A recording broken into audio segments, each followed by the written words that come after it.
नमस्कार. श्री पंत महाराजांचं चरित्र भाग 25. सद्गुरूंनी गाढ आलिंगनाचं निमित्त करून शिष्याला पूर्णत्व दिल्याचे वर जे वर्णन केले आहे ते वाचून ज्ञानेश्वरीतील ज्ञानेश्वर महाराजांच्या पुढील ओव्यांची आठवण झाल्याशिवाय राहत नाही.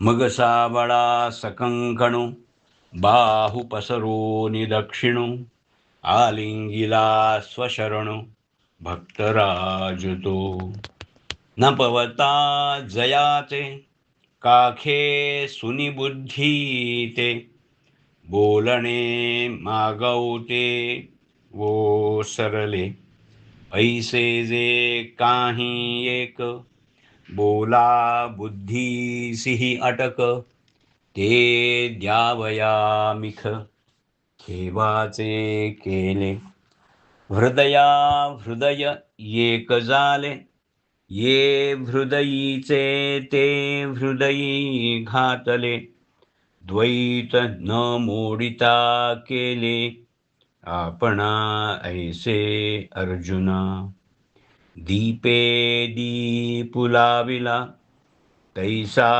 परिष्वंगुतो जाला द्वैत न मोडिता केला आपण पे पार्थो तेव्हा सुखाचा मगतया पूरू आला जो धनंजया तेथ वाढू तरी बुडोनिया ठेला देवो.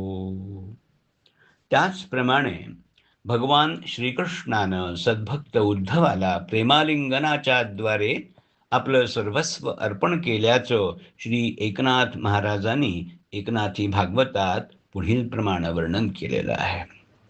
म्या सांगितले जैशा रीती तैशी सेवावी माझी निजभक्ती ऐसे बोलता बोलता श्रीपती उद्धव प्रीती उचलिला मागा टाकून पीतांबरे सांडोनिया शंखचक्रे उद्धव उचलिला श्रीधरे तरी प्रेम न सवरे देवाचे हाव न बाणेची दोकरी मग चारी भुजा पसरी उद्धवा ते हृदयावरी प्रीती थोरी आलिंगी हृदया हृदय एक जाहले ये हृदयीचे ते हृदयी घातिले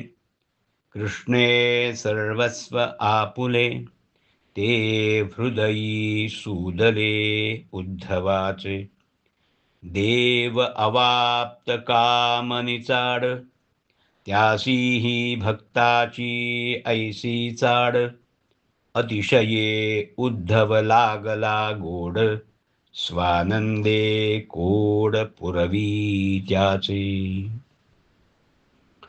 श्री ज्ञानेश्वर आणि एकनाथ यांची गुरुभक्ती अत्यंत उत्कट होती आणि त्यांनी सद्गुरूची पूर्ण कृपा संपादन केली होती हे सर्वश्रुत आहे.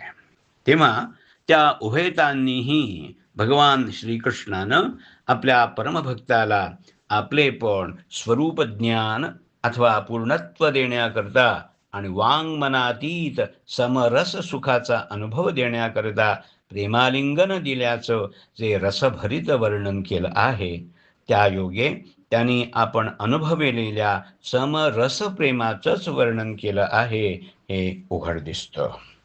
जे शब्दाला गवसत नाही, ज्याचा पत्ता बुद्धीला लागत नाही, ज्याचं आकलन मनाला होत नाही, ते गुह्यात गुह्यतम ब्रह्मात्मैक्य ज्ञान अभेद भक्ती रहस्य अथवा भक्तिप्रेमसार देण्याला आणि घेण्याला शब्द मन बुद्धी आणि इंद्रिये ही अपुरी आहेत. सद्गुरूने पूर्ण कृपेने शिष्याला आपल्या शुद्ध प्रेमस्वरूपात प्रेमालिंगनाच्या मिषानं अथवा अन्य युक्ती योजून समरस करावं, तेव्हाच ते रहस्य शिष्याच्या हाती यायचं. ते साध्य होण्याला अन्य उपायच नाही. या अभेद भक्ती रहस्याचा अथवा भक्ती प्रेम सागराचा लाभ होणं, यालाच श्री एकनाथांनी पाचवा पुरुषार्थ म्हटलं आहे. पंतांना बालमुकुंदांचा अनुग्रह करडे गुद्दी इथं झाला असला तरी सद्गुरूंनी आपणास पूर्णत्व आणि अवधूत पंथ वृद्धी आज्ञा ही वेणुपुरी म्हणजे बेळगावी दिली, असं त्याने जागजागी म्हटलं आहे. पद नंबर 47 मध्ये वेणू नगरी ब्रह्म ज्ञानाचे कोठार उघडुनिया थोर ख्याती केली, असे उद्गार त्यांनी काढलेले आहेत. क्रमशः लेखक केशव रामचंद्र दिवेकर, वाचक डॉक्टर अमृत राघवेंद्र यार्दी.